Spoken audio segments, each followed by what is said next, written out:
বা আমার বিরোধী দলের পারফরমেন্স একই কথা, যে মাত্র তো 3 মাস।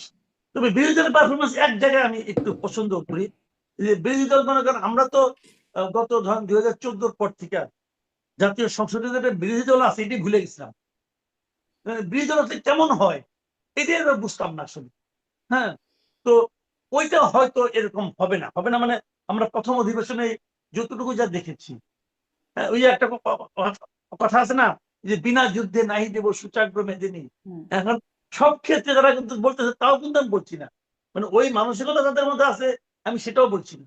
কিছু কিছু ক্ষেত্রে তারা তো সরকারকে সহযোগিতা করছে, কিন্তু প্রয়োজনীয় ক্ষেত্রে তারা কিন্তু প্রশ্নগুলো তুলছে।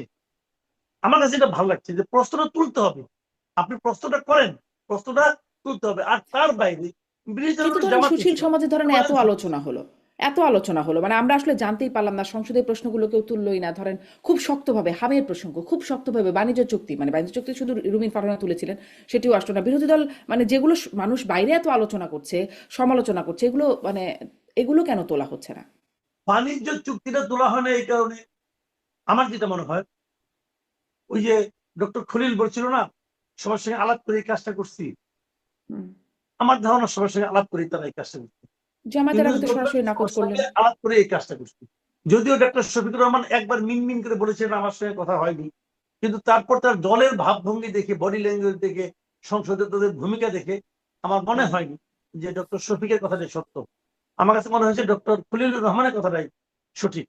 যে কারণে যেহেতু আগে আলাপ করে নিছে, এখন তারা হয়তো আমি বলতে পারে যে আমি এটা পড়ি নাই, এটা হইতে পারে না পড়ে করছে। তাহলেও আমি মনে করি যে তাদের এটা বলা উচিত ছিল। এটা আমি আসলে আমি এটা হতাশ হয়েছি। হাম নিয়ে এই সরকারের পারফরমেন্স খারাপ, তারা কিন্তু হামটাকে হ্যান্ডেল করতে পারে নাই, একদমই পারে নাই। যদিও দায় চাপাচ্ছে আগের গভর্নমেন্টের উপর, হ্যাঁ টিকা না দেওয়ার দায় আগের গভর্নমেন্টের উপর, কিন্তু হামের টিকাটা এমন যে হামের টিকা দেওয়ার 2 থেকে মানে 14 থেকে 20 দিনের মধ্যে এই টিকার কার্যকারিতা শুরু হয়ে যায়।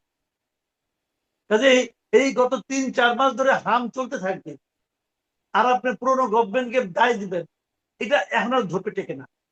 কারণ এটা সরকারের ব্যর্থতা। ব্যর্থতা কোথায় এটা সরকারকে বুঝতে হবে, সরকারকে আইডেন্টিফাই করতে হবে। আবার শিশুর তো বয়সও হতে হবে হামের টিকা পাবার, মানে সেটাও তো হ্যাঁ, হতে বয়স হবে। তো 9 মাস, কিন্তু এটা হলো আরেকটা ইন্টারেস্টিং। আমি এই জন্যই বলি এটা একটা খুবই এক্সপার্ট লেভেলের ইনকোয়ারি হওয়া উচিত ছিল। কারণ 9 মাস বয়সে হামের টিকা দেওয়া হয়, কিন্তু এবার দেখা গেছে 3 থেকে 8 মাসের মধ্যে অনেক শিশু আক্রান্ত হয়েছে। তাহলে কেন হলো? এখন এটা অনেকে বলে ওই যে হার্ড ইমিউনিটি যেটা আছে ওটা যখন নাকি নষ্ট হয়ে যায় তখন এই ঘটনাটা ঘটে। ওটাও ঘটতে পারে, কারণ কোন আওয়ামী লীগ আমলে ভালোভাবে চলেছে মানে এই না যে 100% শিশুকে তারা দিতে পারছে। প্রতিবারই দেখা গেছে 90% মতো দেওয়া হয়েছে, আর বাকি 10% তারা কিন্তু বাকি রয়ে গেছে। ওই 10% কে জমতে জমতে এটা কিন্তু ওই হার্ড ইমিউনিটি যেটা বলা হয়ে থাকে, যে মানে বেশিরভাগ লোকের টিকা দ্বারা কি হচ্ছে কভারেজে থাকছে, ওটা কিন্তু নষ্ট হয়ে গেছে। এই কারণে হতে পারে, আমি জানি না, আমি আসলে সব এক্সপার্ট বলতেছি, বক্তব্য এখানে নেওয়া বেশি এক্সপার্ট মানে বলতে পারে, ভালো বলতে পারবে। নিশ্চয়।